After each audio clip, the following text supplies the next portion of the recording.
Welcome back to another Hyundai Daily Driver. In my previous video, I was really curious about what this update via USB button was. I went ahead and clicked it, and it just says connect the USB device containing the software update files and try again. I've gone ahead and I have my USB-C to USB-C cable.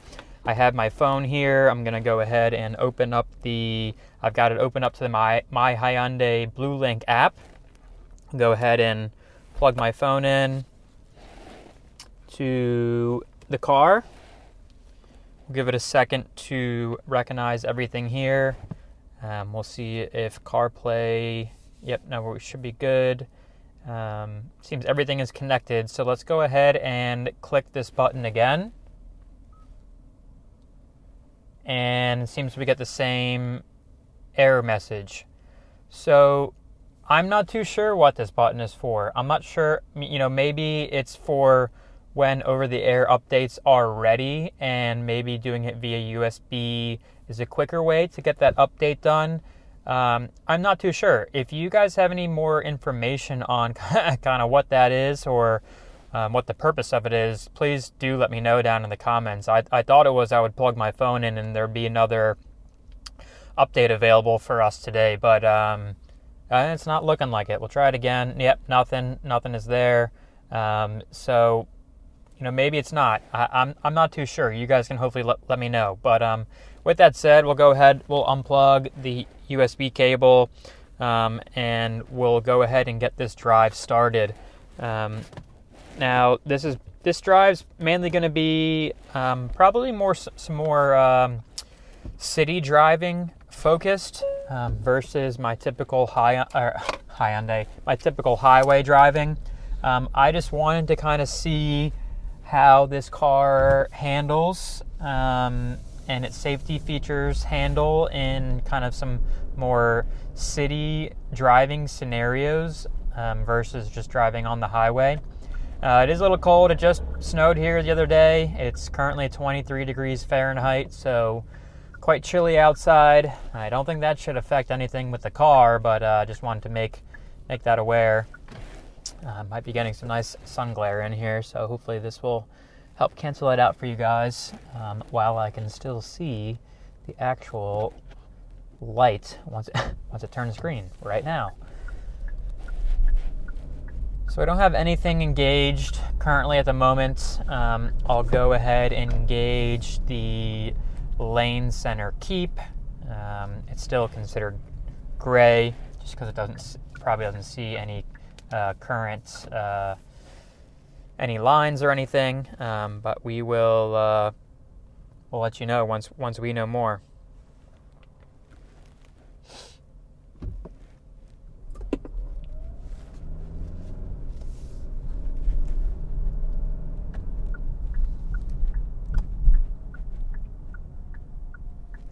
One thing I've already noticed is that this car just feels smoother than my previous car, just in terms of turning, in terms of slowing down, in terms of speeding up.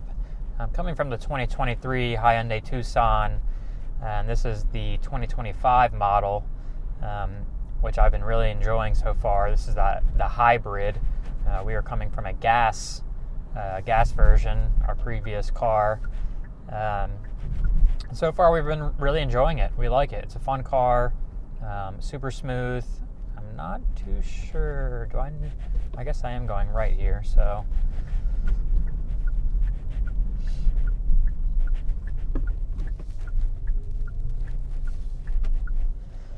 See, I can't really use the smart cruise control unless there's another vehicle in front of you, which makes it kind of difficult. It does a fantastic job, in my opinion, when there is a car there. It can kind of pick up its distance and react accordingly. But when you don't have anything in front of you, this car, it's not reading the red lights, it's not reading stop signs, it's not, making decisions based on that. It's really just kind of making decisions based on the cars in front of it. So we'll go ahead and engage smart cruise control. I'm going to leave it at a lower speed. It's at distance 4 right now. So, I can visually see there's a red light up there. Cars are stopping. and it looks like we are actually slowing down a lot sooner than it typically does. I do need to get over here. And it's speeding up, and I'm going to have to manually press the brake there. That was a little interesting. So it was slowing down for this truck off to the right, but once I got into that other lane, I guess that's probably a highway feature, is that once you put your blinker on and you're getting ready to change lanes, something that I think it does do well is that it wants to get over into the next lane on the highway and speed up and get up to speed, which I think is great. Again, I am fully aware that these features are not meant for city driving. I'll go ahead and re-engage, speaking of that. But yeah, when I went over and I got into that lane, it decided to speed up. Let's see how we handle here. Okay, a little hard braking, but again, the car didn't see the red light. It's really just basing off of the speed in front of you.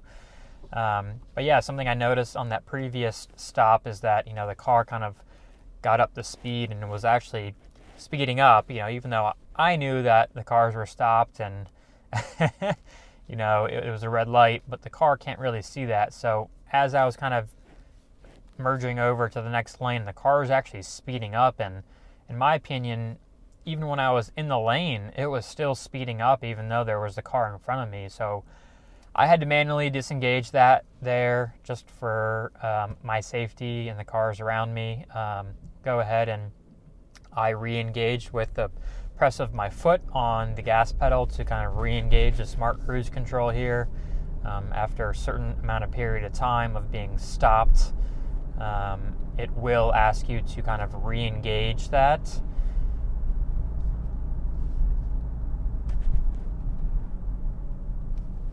Go ahead and get over here. This car's stopping.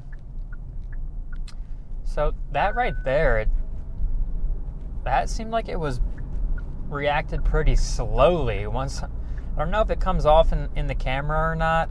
Again, example right here, red light. I have to manually press this because there's no cars for my car to know to stop. But yeah, in that previous scenario, that car was turning left at a similar intersection like this. He didn't pull all the way in, so I had to manually go around him. So I put my blinker on to get into the right lane, and it kind of seemed like once I was in the right lane, it was kind of still slowing down.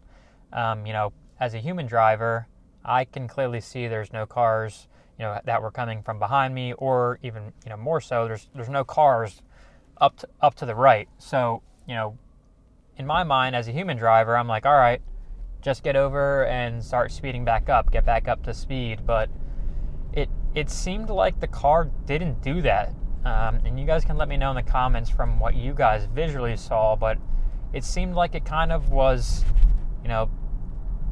I manually got over, but once I was in that lane, it was still kind of wanting to slow down because of the other car in the left lane. So, I can see both sides of, maybe the car was just trying to be safe and it didn't know if I was fully over yet. But, yeah, that's just something that I noticed right off the bat, is that it was still kind of slowing down, even though I was, technically in the other lane already.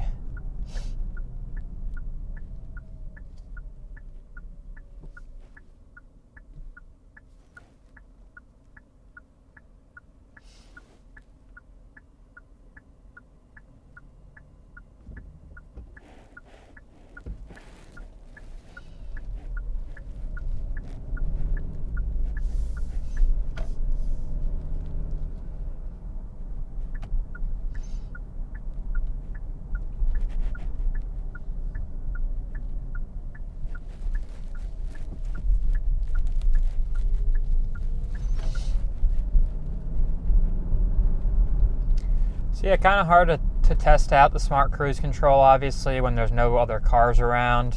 There's obviously no lane centering that the car can even see as well. Currently where we are, it doesn't look like there's any road lines for it to even visually see, because I can't even visually see any. So completely understandable there.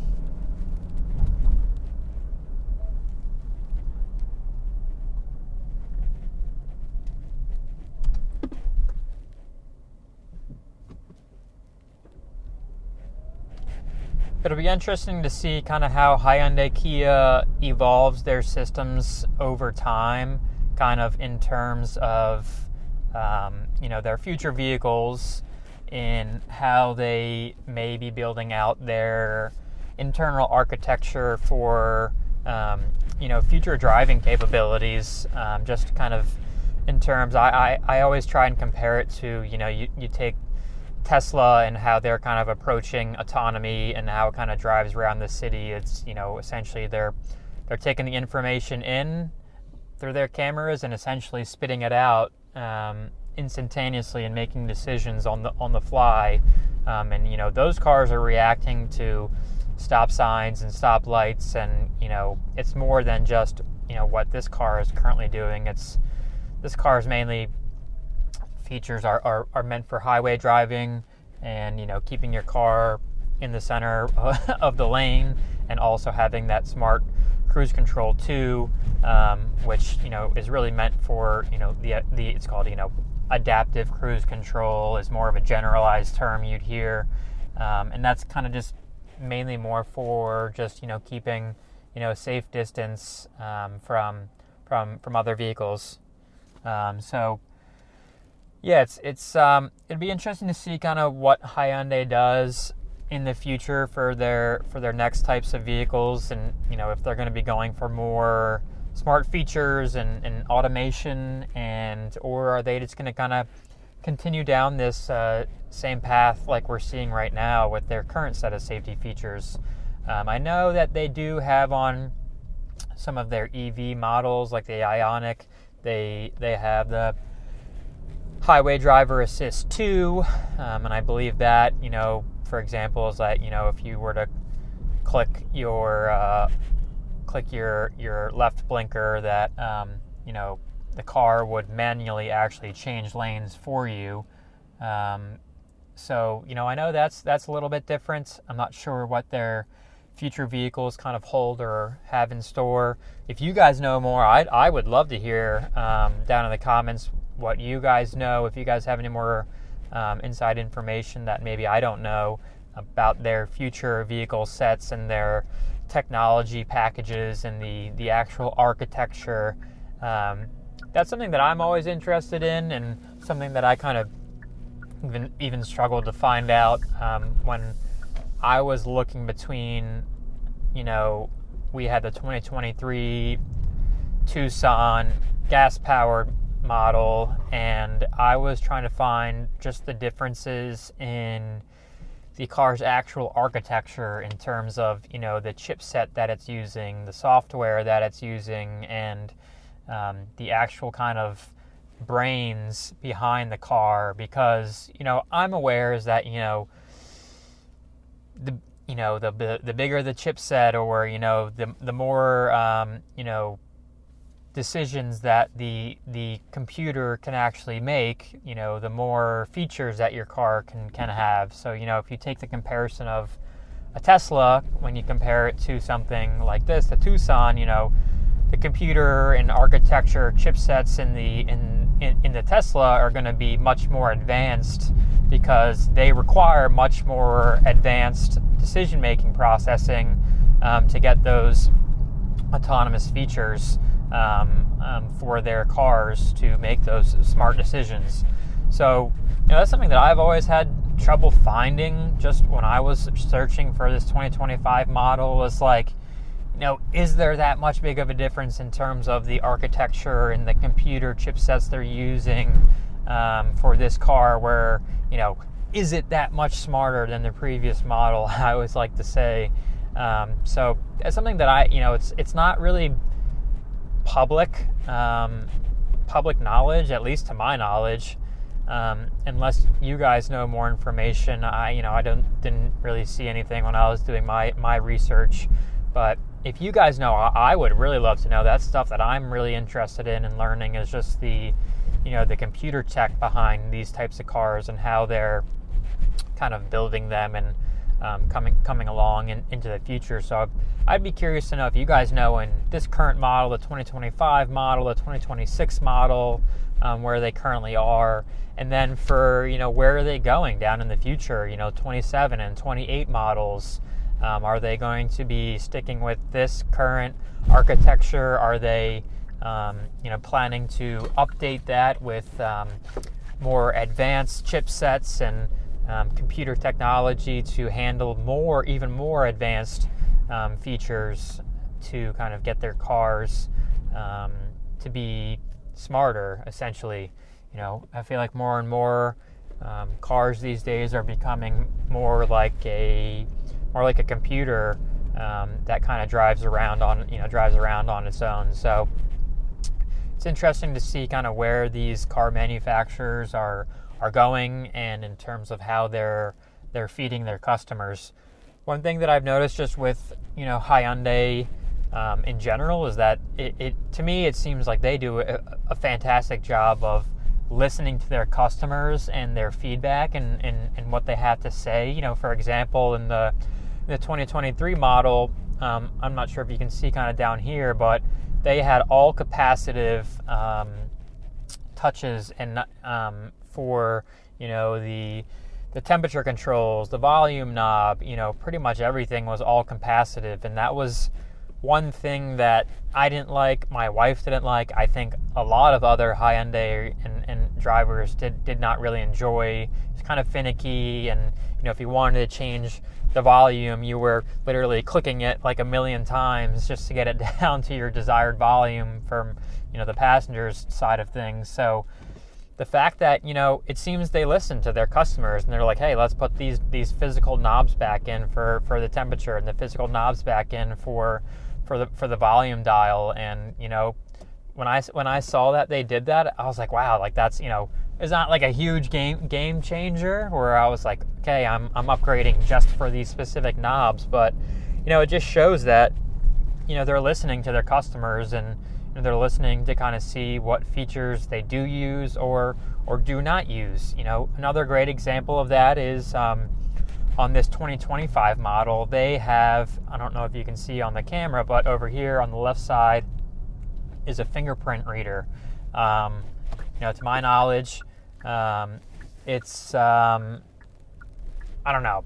It seems like a marketing ploy they can just use. The guy was telling me, it's great for if you need to get your car valeted, or if you just want that biometric feature of being able to start your car with your fingerprint. And I didn't say this to him, but I was like, a Hyundai Tucson, like, are people really getting their Tucsons like valeted like it's a Bentley or something, and they're really concerned that much? I think I maybe got our 2023 Tucson we had for 3 years, maybe had it valeted once, and I just hand the guy the keys. I'm not like putting it into valet mode to lock them out of certain features. I don't know. I had kind of thought it was a gimmick, and maybe Hyundai realized that, because in the 2026 model they got rid of it. They probably realized, hey, our users are not using this feature, and it was probably a waste of money for them, honestly, to add this fingerprint reader in there. So curious to know the people that do have this feature in their Hyundai, is not just the Tucsons, but maybe in the other models across Hyundai or even Kia as well. If you have this fingerprint reader, let me know. Is this something that you guys actually utilize, and how are you utilizing it? Or do you utilize it on a daily basis? Is it just for, like the salesman said, for when you're getting your car valeted? Are you really getting your car valeted that often where you're finding it that useful? I'm curious to know. So let me know what you guys think. Trying to think of what else they've kind of listened to. Just bringing back these tactile buttons has been great. Been super enjoying that. Doing the wireless CarPlay has been great. I know in older models of Hyundais and Kias probably as well, and I think just in general across all car manufacturers, a common problem with wireless CarPlay when you're comparing it to wired CarPlay is that it would take some time for your car to connect to your phone. When you start up the car, it would take a little bit for the car to pick up that the phone is here, connect to Wi-Fi, and then eventually get into CarPlay.